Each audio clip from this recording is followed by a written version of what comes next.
विधेयक को जब एक्ट बनाया जाता है, अधिनियम बनाया जाता है, तो उस विधेयक को एक एक्ट, एक अधिनियम बनने के लिए किन किन अवस्थाओं से गुजरना पड़ता है, तो मैंने आज उस पर वीडियो बना रही हूँ। ठीक है, क्योंकि जो हमारा संसद या जो पार्लियामेंट है ये अपने आप में एक बहुत बड़ा टॉपिक है। तो मैंने इसको कई पार्ट्स में डिवाइड कर दिया है, एक लोकसभा बना दिया है, एक राज्यसभा बना दिया है, और आज मैं पार्लियामेंट में कैसी कैसी गतिविधियाँ होती हैं, आज बेसिकली मैं इस पर फोकस करूँगी कि एक विधेयक, एक साधारण विधेयक जो है वो एक एक्ट अधिनियम कैसे बनता है। तो हम अपनी वीडियो शुरू करते हैं। सबसे पहले तो हम बात करें भारत का जो संविधान है उसका आर्टिकल 79। आर्टिकल 79 यह बताता है कि देश के लिए, एक संघ के लिए एक संसद होगी, और कैसी संसद होगी, वो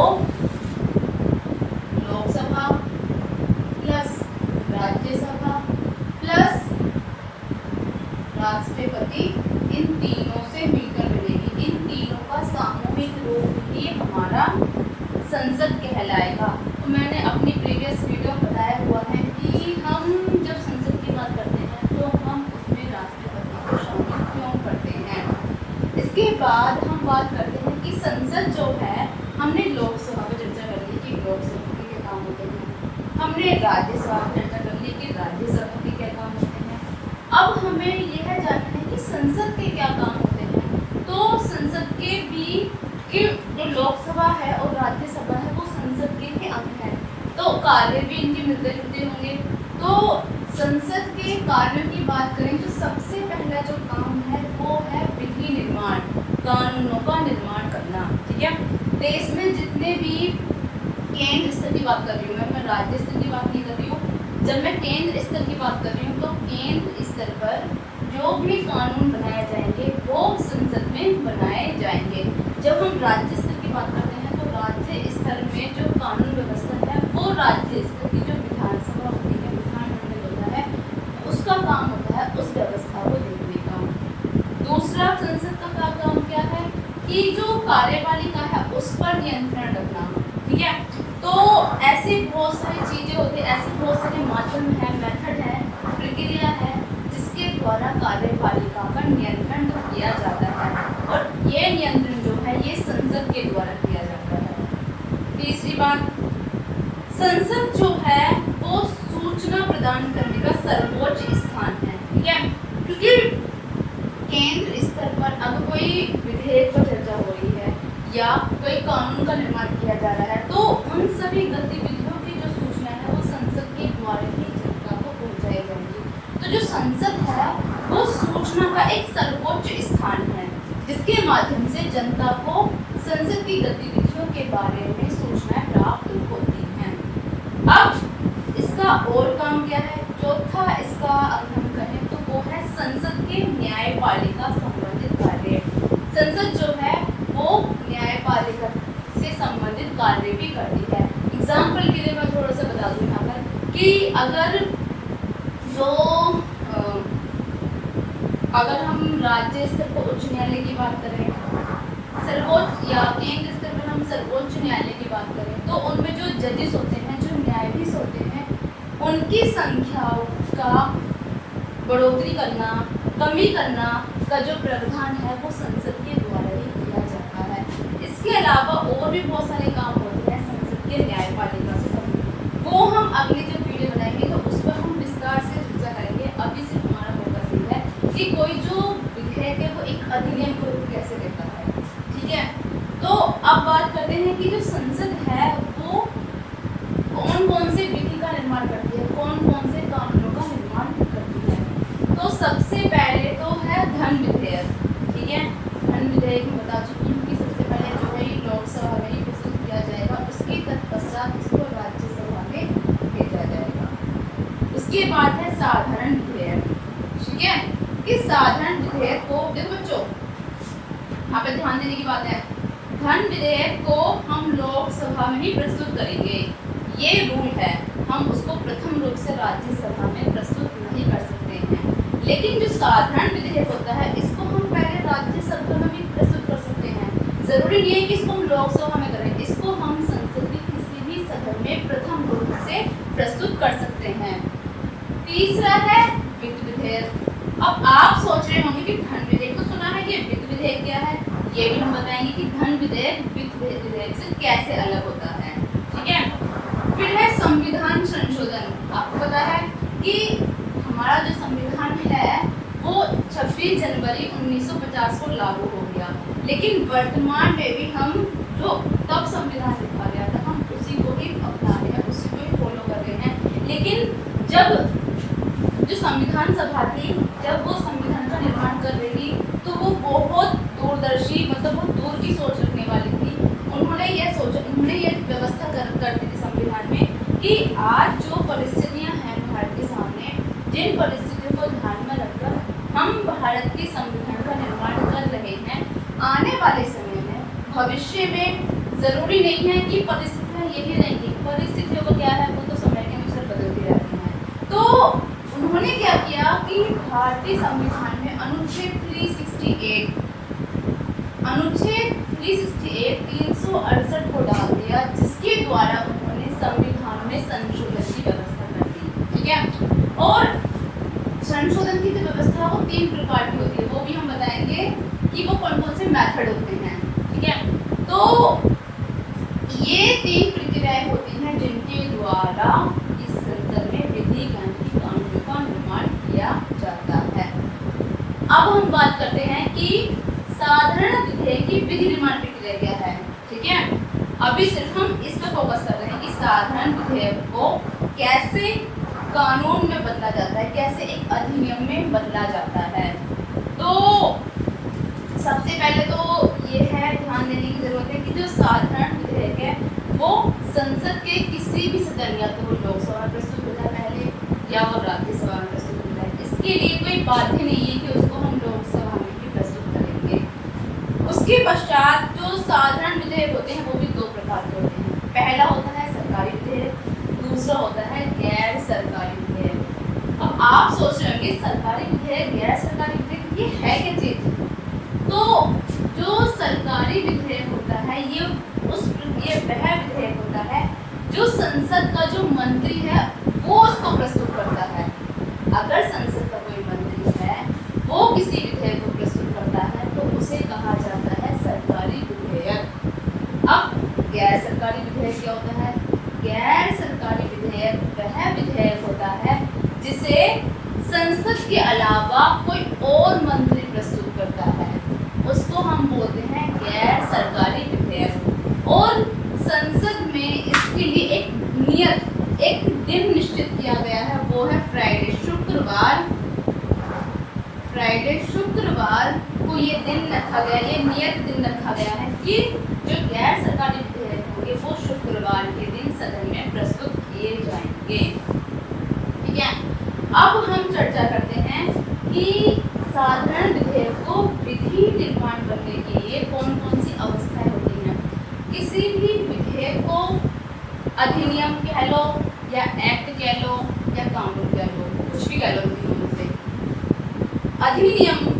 विधेयक को अधिनियम का रूप लेने के लिए 3 अवस्थाओं से गुजरना पड़ता है। ठीक है, वो कौन कौन सी अवस्थाएं होती हैं? पहली होती है प्रथम वाचन।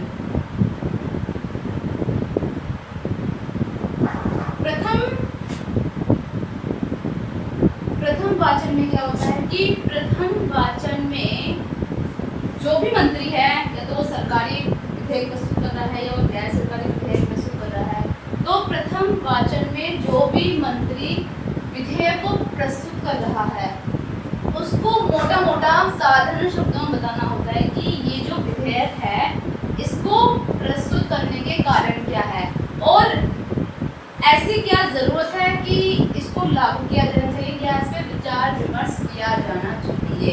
ठीक है, इसके अलावा प्रथम वाचन में क्या होता है कि प्रथम वाचन में जो विधेयक है उसको जो प्रस्तुत किया जाता है, अगर वो राजपत्र पर प्रकाशित हो जाता है तो फिर सदन में उस पर चर्चा करने के लिए हमें सदन की अनुमति की आवश्यकता नहीं है।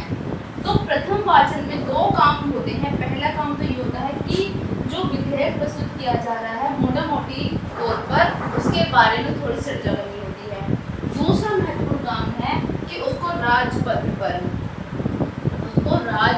पर प्रकाशित करना होता है। इससे क्या होगा कि अगली बार जब भी इस पर चर्चा की जाएगी तो हमें अब सदन की अनुमति की आवश्यकता नहीं होगी। ये हो गया प्रथम वाचन का काम। अब सेकंड स्टेज आती है, उसको बोलते हैं द्वितीय वाचन।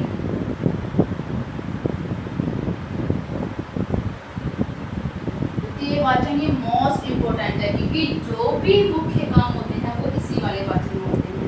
इसमें क्या होता है कि अब क्योंकि विधेयक प्रस्तुत हो चुका है, अब हमें क्या करना है, अब हमें बहुत गहनता से, बहुत बारीकी से उस पर चर्चा करनी होती है। तो इसमें क्या करना होता है द्वितीय सदन में कि एक होती है प्रवर समिति, दूसरी होती है संयुक्त समिति।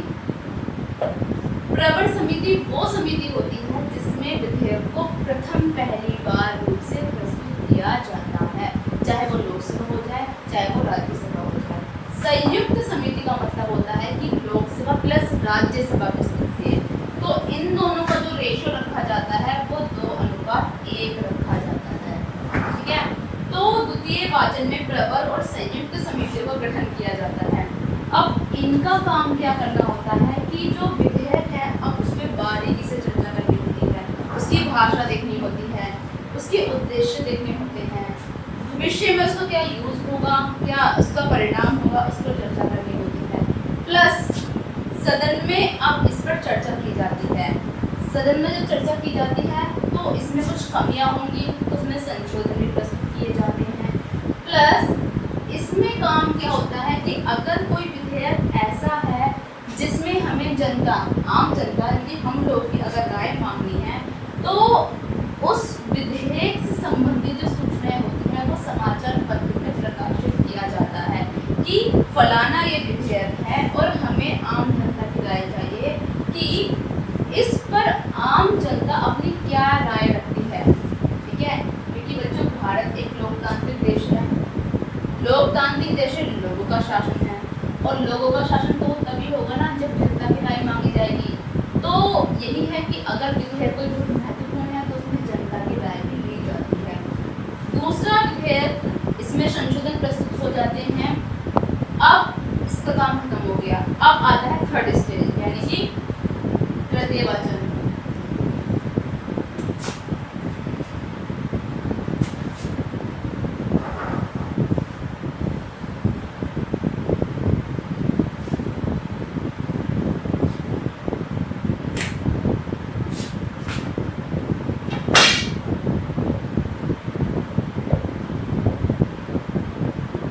वाचन में क्या होता है कि अब सदन में जो सदस्य होते हैं अब उनकी उस विधेयक पर वोटिंग कराई जाती है।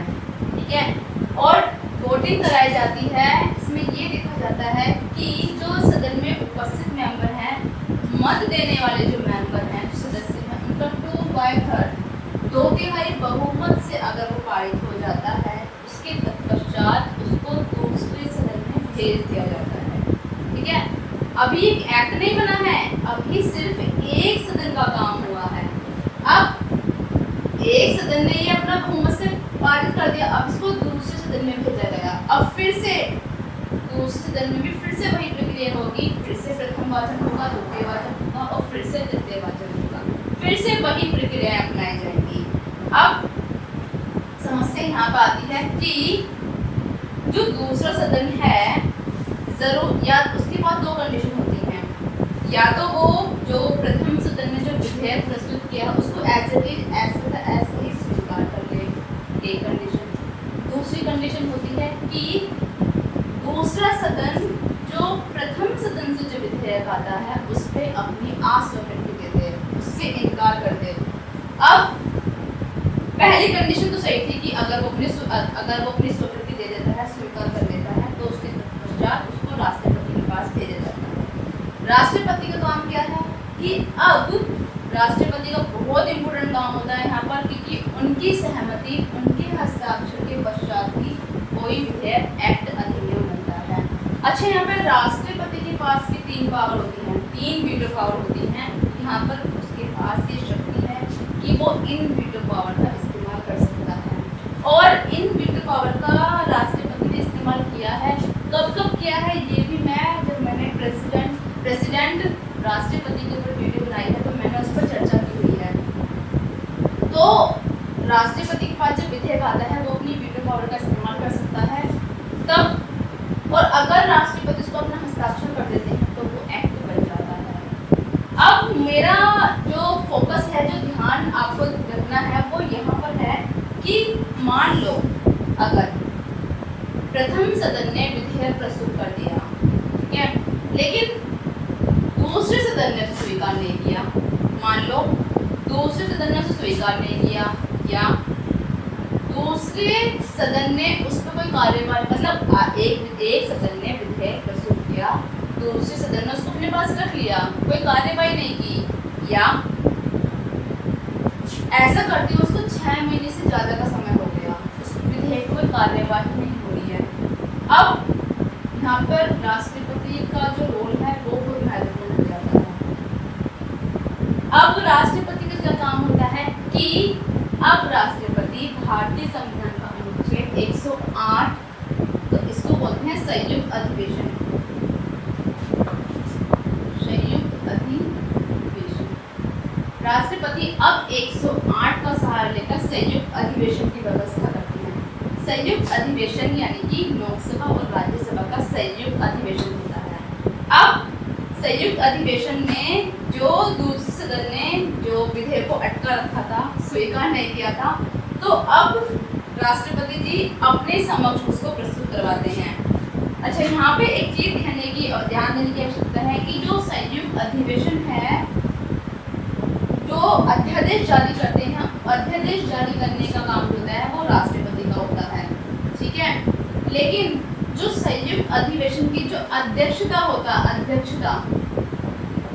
अध्यक्षता का काम जो है वो लोकसभा का अध्यक्ष यानी कि स्पीकर करता है, ठीक है, लोकसभा का स्पीकर करता है। मान लीजिए कि अगर लोकसभा का स्पीकर उपस्थित नहीं है तो लोकसभा का जो उपाध्यक्ष होगा वो उसकी अध्यक्षता करेगा। अगर ऐसा हो जाए कि लोकसभा का उपाध्यक्ष उपस्थित नहीं है तो फिर राज्यसभा का जो सभापति होंगे वो उसकी अध्यक्षता करेंगे। अब ये है ध्यान देने की कि जो संयुक्त अधिवेशन है, राष्ट्रपति जी ने अध्यादेश जारी कर दिया और लोकसभा के जो स्पीकर हैं वो उसकी अध्यक्षता करते हैं। अब क्या होता है कि उस विधेयक पर विस्तार से चर्चा की जाती है, और चूंकि हमें पता है कि लोकसभा की सदस्य संख्या ज़्यादा है, 545 है, और जो राज्यसभा की संख्या है वो 250 है, तो साधारण सी बात है कि संयुक्त विधेयक में जो है लोकसभा का जो पलड़ा है, कह सकते हैं, जो पक्ष है वो बहुत भारी रहता है।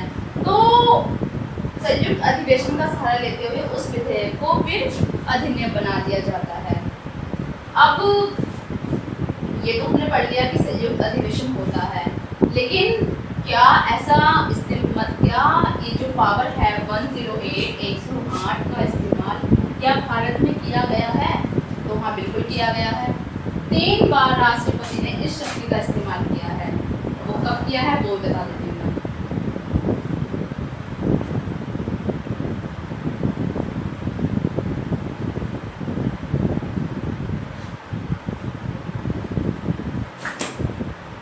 1961,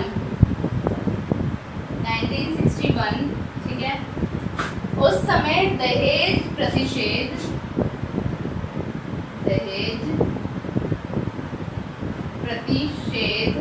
अधिनियम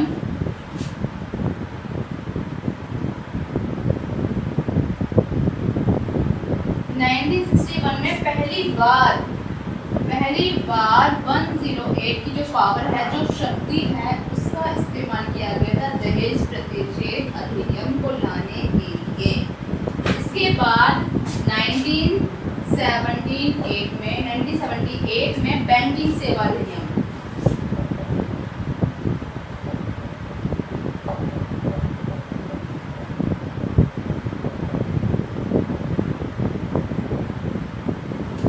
बैंकिंग सेवा अधिनियम के लिए दूसरी बार इसका इस्तेमाल हुआ था।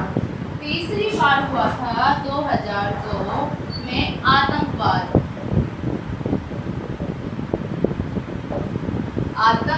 निवारक अधिनियम।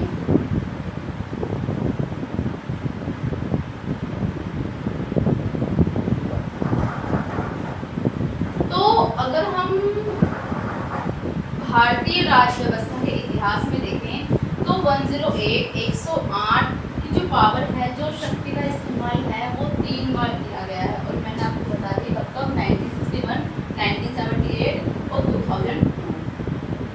अब तो यहाँ पे एक और चीज ध्यान देने की आवश्यकता है, वो ये है कि जो संयुक्त अधिवेशन है, ठीक है, इसका इस्तेमाल केवल साधारण विधेयक में किया जाता है। कभी भी हम धन विधेयक या जो संविधान संशोधन विधेयक है, हम उस समय इसकी शक्ति का इस्तेमाल नहीं करेंगे, ठीक है।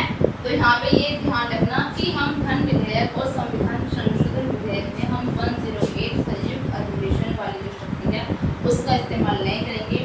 ये शक्ति का इस्तेमाल केवल साधारण विधेयक के दौरान ही किया जाएगा। आज मैंने आपको ये बता दिया कि कोई अच्छा ये हो गई। इसके बाद पहले सदन ने विधेयक को अनुमति दे दी, दूसरे ने अनुमति दे दी, उसके बाद राष्ट्रपति के पास गया, राष्ट्रपति ने अपना हस्ताक्षर कर दिए, उसके तत्पश्चात वह एक एक्ट अधिनियम कानून बन गया, ठीक है। आज मैंने आपको ये बता दिया कि एक साधारण विधेयक है वो किस प्रकार एक अधिनियम का रूप ले लेता है। नेक्स्ट वीडियो हम डिस्कस करेंगे कि जो धन विधेयक है उसका निर्माण किस प्रकार किया जाता है और धन विधेयक वित्त विधेयक से किस प्रकार अलग है। बच्चों को बड़ी कंफ्यूजन होती है कि धन विधेयक तो हमने सुना है, वित्त विधेयक क्या है। तो नेक्स्ट वीडियो में हम वही बताएंगे कि धन विधेयक और वित्त विधेयक क्या है, इनकी व्यवस्था किस प्रकार की होती है और इनका निर्माण किस प्रकार किया जाता है। तो मैं आशा करती हूँ कि आपको ये वीडियो अच्छी लगी होगी। आप प्लीज़ इसे शेयर कीजिए और